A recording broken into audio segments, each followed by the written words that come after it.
साई राम। 23वां अध्याय प्रारंभ। राजा बोले, हे मुनिश्रेष्ठ, पुरुषोत्तम मास में दीपक दान का क्या फल है? कृपा कर कहिए। वाल्मीकि बोले, हे राजन, जिस पाप नाशनी कथा सुनने से 5 प्रकार के पाप दूर हो जाते हैं उसे सुनो। सौभाग्य नगर में सत्यवक्ता, बुद्धिमान, पराक्रमी चित्रभाऊ नाम के प्रसिद्ध राजा हुए हैं।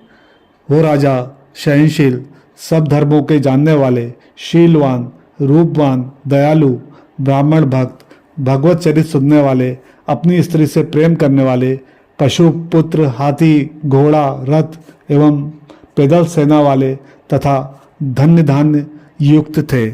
वह श्री कृष्ण के अतिरिक्त और देवता को नहीं मानते थे। एक दिन चित्रभाऊ ने दूर से आते हुए मुनि अगस्त्य जी को देखा। तब दंडवत प्रणाम करके विधि पूर्वक पूजन किया और प्रेम पूर्वक आसन पर बैठाकर विनय पूर्वक बोले, मुनि श्रेष्ठ, आज मेरा जन्मदिन, राज्य, भवन सब सफल हुए। जो श्री कृष्ण सेवक आप मेरे यहाँ पधारे। तारों की चमक तभी तक है जब तक सूर्य उदय न हो। अगस्त्य जी बोले, हे चित्रभाऊ, तुम धन्य हो तथा तुम्हारी प्रजा धन्य है, जो तुम सरीखे वैष्णव राजा से रक्षित है। उस राज्य में ना रहे जहाँ वैष्णव राजा ना हो। सुने वन में रहना अच्छा है। हे राजन, आज मेरे नेत्र सफल हुए जो तुमको देखा, तथा वाणी सफल हुई जो तुम्हारे साथ बातचीत की। इस राज्य का आप पालन कीजिए, यह मेरी आज्ञा है। मैं जाता हूँ। जब अगस्त ऋषि जाने को तैयार होने लगे, तब पतिव्रता रानी ने आकर उन्हें भक्तिपूर्वक प्रणाम किया। अगस्त जी बोले, सौभाग्यवती हो, इस प्रकार आशीर्वाद दिया। मुनि को सिर झुकाकर हाथ जोड़कर पुनः चित्रभाऊ बोले, मेरे पास अटूट संपत्ति, अकंटक राज्य, पतिव्रता, आज्ञाकारिणी स्त्री किस पुण्य से प्राप्त हुए हैं? अगस्त जी बोले, मैंने तुम्हारा पूर्व जन्म का सब चरित्र जान लिया है। सुनो, चमत्कार नामक नगर में तुम शूद्र जाति में मणिग्रीव नाम से प्रसिद्ध थे और जीव हिंसा में लगे रहते थे। नास्तिक, दुष्ट स्वभाव, पराई स्त्रियों को छीनना, किए हुए उपकार को ना मानने वाले, शिष्टाचार रहित तुम स्वभाव से ही थे। इस समय यह स्त्री है, वही पूर्व जन्म में पतिपरायण तुम्हारी स्त्री थी।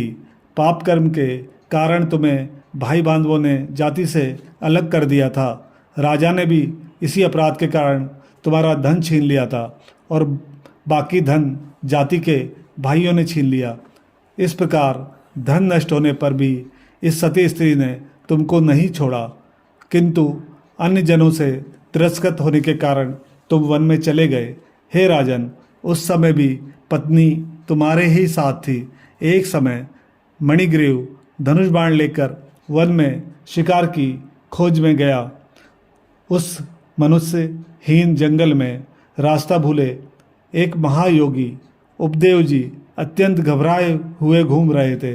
रास्ता भूलने के कारण तथा प्यास लगने के कारण व्याकुल होकर गिर पड़े तथा बेहोश हो गए। उनकी मरणासन अवस्था हो चुकी थी। तुम्हें दया आ गई, उन्हें उठाकर तुम अपने स्थान पर ले गए। तुम दोनों ने उनकी सेवा की। थोड़ी देर बाद उपदेव होश में आ गए और बड़ा आश्चर्य करने लगे, मैं तो वन में था, यहाँ कौन लाया? श्री नारायण बोले, हे देव। तब मणिग्रीव ने कहा, आप घबराए नहीं, यहाँ कमलनियों से भरा सुंदर, स्वच्छ, शीतल जल से भरा तालाब है। आप वहीं चलकर स्नान करें। प्रातः कर्म से निवृत्त होकर फलाहार एवं जलपान करें, फिर सुखपूर्वक विश्राम करें। उपदेव ब्राह्मण होश में आने पर मणिग्रीव की बात सुनते हुए, तब मणिग्रीव ने उनको सहारा के लिए भुजा पकड़ ली। उसी के सहारे वो ब्राह्मण तालाब पर पहुँचे और किनारे पर विश्राम करने लगे। विश्राम के बाद स्नान कर, नित्य कर्म कर वासुदेव भगवान के पूजन में लग गए। उसके बाद देवता तथा पितृ तर्पण किया। बाद में शीतल जलपान कर उसी वट वृक्ष के नीचे आ बैठे। तब स्त्री के साथ मणिग्रीव ने आकर मुनि को प्रणाम किया तथा उनका सत्कार किया।